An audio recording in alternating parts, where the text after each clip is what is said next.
bahwa setelah dibangkitkan dari kubur, setiap kita akan menghadapi perhitungan, akan ditimbang segala macam kebaikan dan segala macam kejahatan yang pernah kita lakukan di dalam kehidupan. Orang yang melaksanakan ibadah puasa sunnah, at-tasqilu li mizanihi, diberikan keringanan timbangan hari akhiratnya nanti. Yang kesembilan, an-najah minal bala, diberikan keselamatan dari segala macam bencana. Dan yang ke-10, as-su'ud ala darajatihi, diberikan ketinggian, naik derajatnya, derajat di dunia, lebih-lebih lagi derajat di akhirat nanti.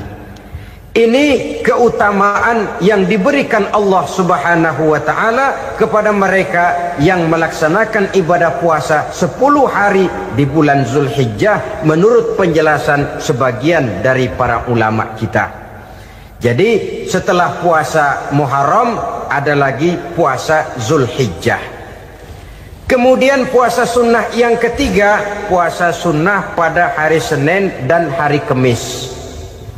Apa sumber hukumnya?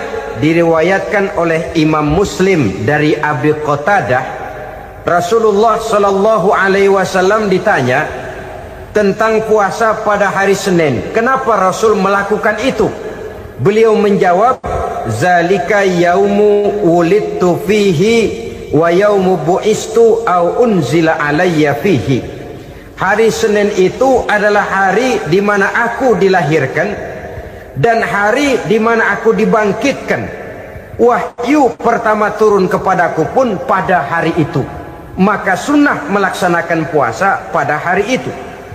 Adapun hari Kamis, ada hadis yang diriwayatkan oleh Imam Turmuzi dari Abi Hurairah, Nabi bersabda, tu'radul a'malu yaumul isnaini wal khamisi fa uhibbu an yu'rada amali wa ana sha'im.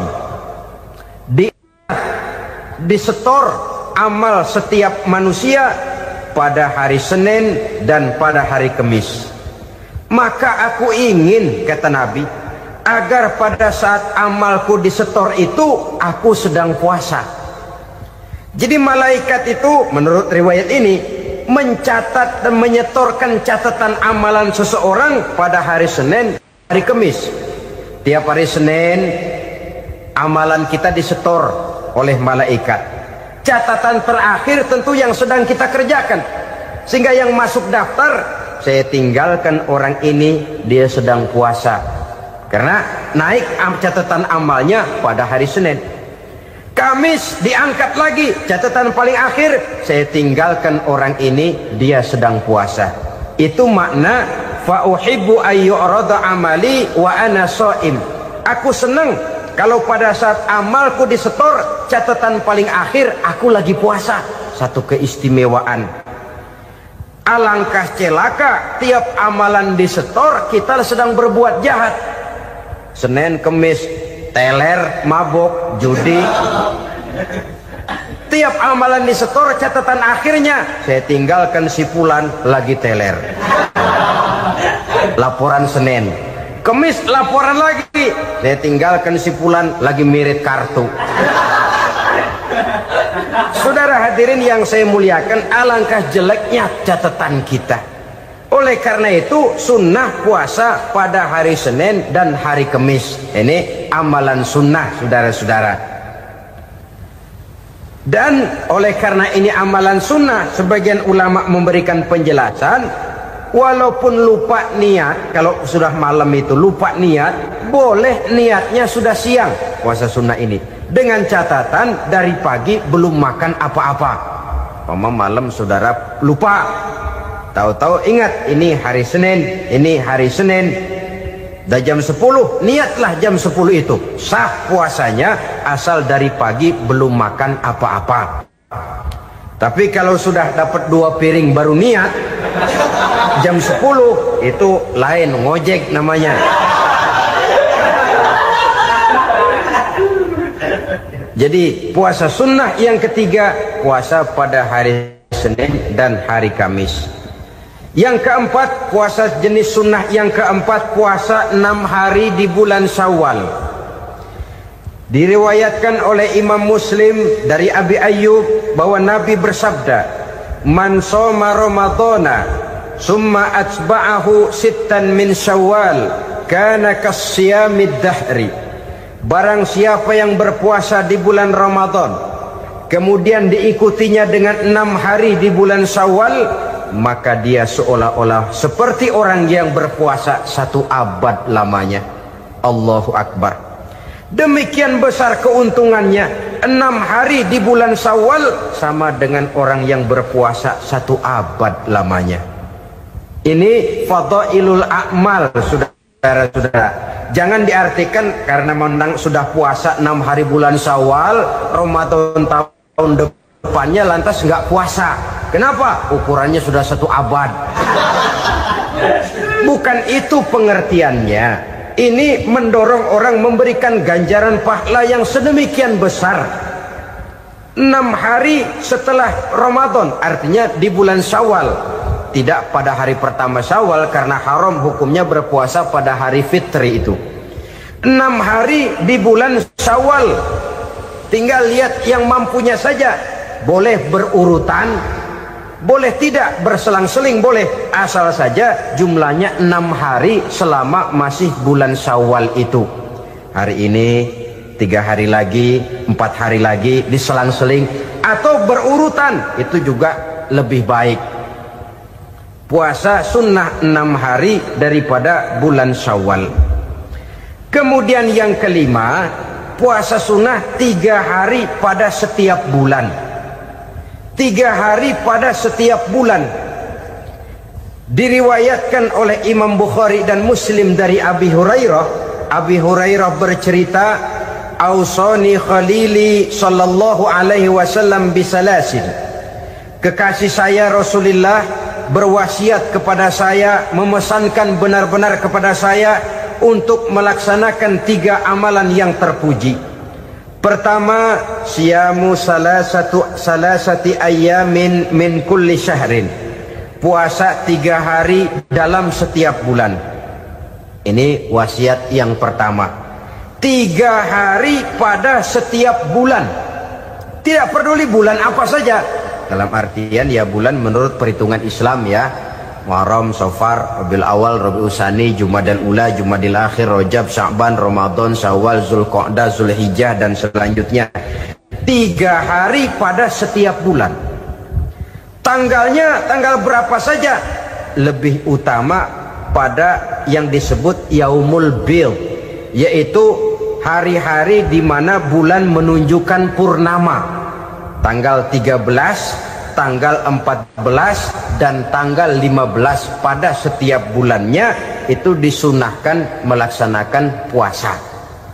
Itu wasiat pertama, puasa 3 hari pada setiap bulan. Wasiat yang kedua, waraqatai duha, melaksanakan sholat duha sekurang-kurangnya 2 rakaat. Itu wasiat yang dipesankan benar kepada saya, kata Abi Hurairah. Pertama, puasa 3 hari pada setiap bulan. Yang kedua, usahakan jangan meninggalkan 2 rakaat minimal daripada sembahyang duha. Kita tahu sembahyang duha itu sembahyang sunnah di waktu pagi seketika matahari naik sepenggalahan. Sekurang-kurangnya 2 rakaat, sebanyak-banyaknya 8 rakaat. Di antara fadilah atau keutamaan daripada sholat duha ini yaitu menyangkut masalah rezeki dan usaha. Kemudian wasiat yang ketiga, wa an utira qabla an anama. Beliau sangat berwasiat kepada saya untuk sholat witir sebelum tidur. Artinya sholat malam sebagai amalan sunnah di dalam kehidupan kita.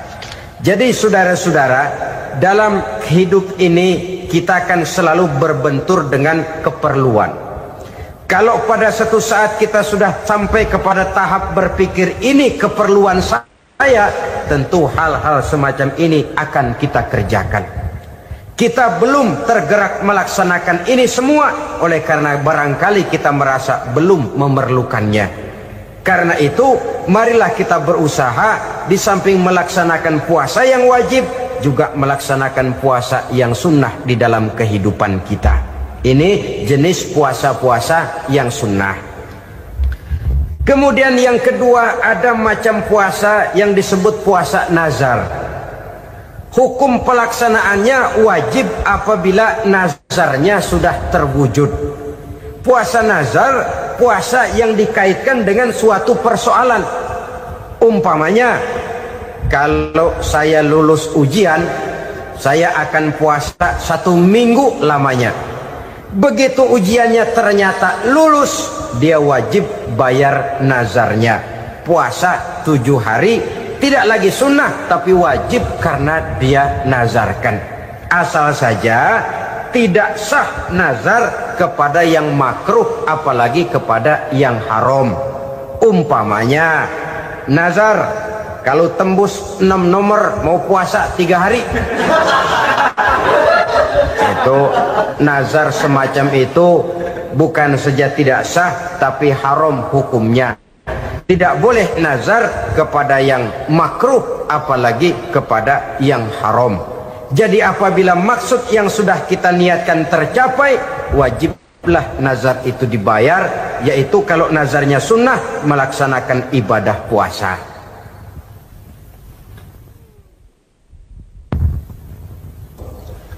Jenis puasa yang ketiga kita kenal dengan puasa wajib. Dan ini kita laksanakan pada bulan suci Ramadan. Tentang teknis pelaksanaan ibadah puasa di bulan Ramadan sudah pernah saya bicarakan pada pertemuan tentang Ramadan dan Idul Fitri. Pada kesempatan ini saya hanya ingin mengajak bahwa di dalam melaksanakan ibadah puasa Ramadan ini, marilah kita mengadakan evaluasi. Kenapa demikian? Barangkali secara jujur, walaupun agak berat, saya masih harus berkata, masih banyak di antara kita umat Islam yang di dalam melaksanakan suatu ibadah terjebak dalam rutinitas ritual. Apa itu rutinitas ritual? Itu bahasa susah. Berhubung saya tidak ingin bicara yang susah-susah, kita bicara yang mudah-mudah saja. Maksud saya, banyak di antara kita umat Islam yang di dalam melaksanakan suatu ibadah itu hanya dengan prinsip asal sekadar gugur kewajiban saja. Akibatnya, sampai sejauh mana ibadah itu berhasil membentuk kepribadian diri kita, kita jarang mengadakan evaluasi dan penilaian. Sholat yang penting gugur kewajiban. Puasa yang penting sudah gugur kewajiban. Haji yang penting sudah gugur kewajiban. Maka jangan heran kalau itu yang jadi prinsip, ibadah lantas tidak punya dampak dalam membentuk kepribadian diri. Banyak orang yang rajin sholat tapi munkarnya jalan terus. Sampai kadang-kadang kita bingung, yang sembahyang dia, yang nyolong dia. Puasanya kelihatannya tekun tapi tidak punya kepekaan sosial. Sama yatim piatu bersifat masa bodoh, sama fakir miskin malah gemes. Tidak lantas tumbuh kepekaan sosial walaupun dia sudah ikut merasakan tidak enaknya lapar dan haus. Ada juga yang sudah haji 4-5 kali mondar-mandir Jakarta Mekah, tapi gaya hidupnya tetap seperti katak di kolong tempurung, picik, sempit pandangan, dangkal hati, tidak terbuka walaupun sudah melihat Islam dalam skala internasional. Yang dia lihat, yang dia saksikan, yang dia pandang, tidak sanggup menggugah dan mengubah jiwanya, tidak bisa mewarnai pandangan hidupnya. Inilah akibatnya kalau ibadah hanya dikerjakan dengan prinsip asal sekadar gugur kewajiban. Hasilnya yaitu tadi, hajinya cuma menang topi putih sama serban. Sholatnya cuma prinsip asal gugur kewajiban. Begitu juga puasanya, begitu juga zakatnya, dan ibadah-ibadah lainnya. Bukan tanpa satu maksud. Jikalau Allah Subhanahu wa ta'ala memerintahkan kita melaksanakan ibadah puasa di bulan suci Ramadan, bahkan maksud itu sangat pada penghujung ayat yang memerintahkan kita puasa. Ya ayyuhalladzina amanu kutiba alaikumus syiyam kama kutiba alal ladzina min qablikum la'allakum tattaqun. Orang yang beriman diwajibkan atas kamu berpuasa, telah diwajibkan juga kepada orang-orang yang sebelum kamu, la'allakum tattaqun, agar kamu dengan puasa itu menjadi manusia yang bertakwa kepada Allah Subhanahu wa ta'ala. Dengan kata lain, berhasil atau tidak puasa Ramadan kita ini akan nampak takwa kita meningkat atau tidak setelah kita melaksanakan ibadah puasa. Sehingga kalau orang mengatakan Ramadan itu merupakan month of training, bulan latihan, keluar latihan tentu harus semakin naik dan baik gaya kehidupan kita. Jadi tujuan utama daripada pelaksanaan ibadah puasa adalah untuk membentuk manusia yang bertakwa. Nah, takwa itu kata Imam Qushairi hurufnya ada 4. Ta, qaf, wawu, ya.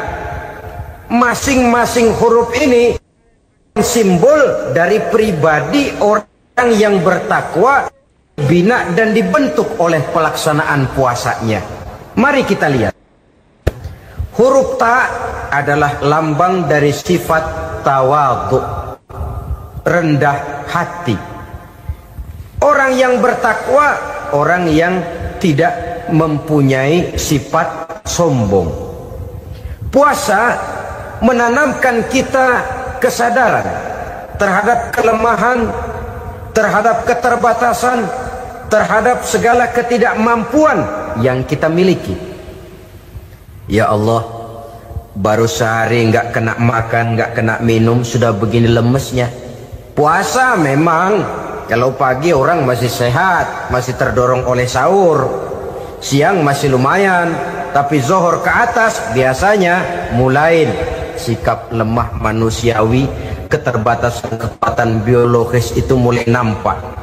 Dari sini tanam satu kesadaran, kalau begitu apa yang mau disembuhkan di hadapan Allah?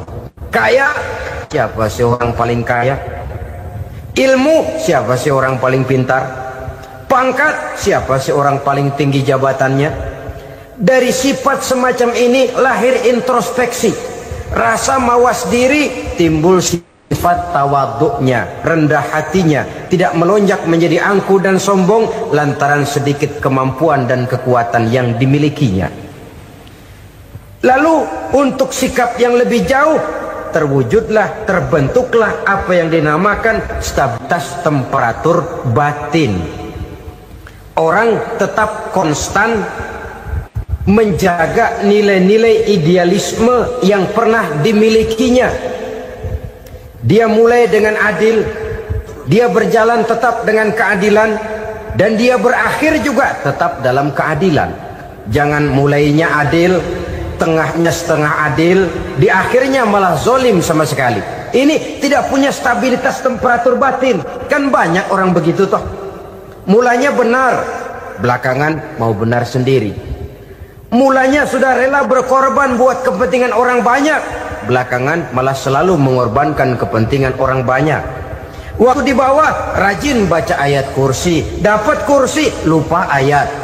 Stabilitas temperatur batin, tertipu oleh perasaan seolah-olah situasi dan kondisi sudah serba memungkinkan, sudah serba menguntungkan. Orang yang dibentuk pribadinya oleh pelaksanaan ibadah puasa, dia sadar apapun keberhasilannya, apapun kedudukannya, apapun nilai kekayaannya, itu cuma sebagian kecil sekali dari apa yang ada pada zat Allah Subhanahu wa ta'ala. Hati tidak takabur, sesuai dengan namanya takabur dari kalimat takabbaro ya takabbaru, membesar-besarkan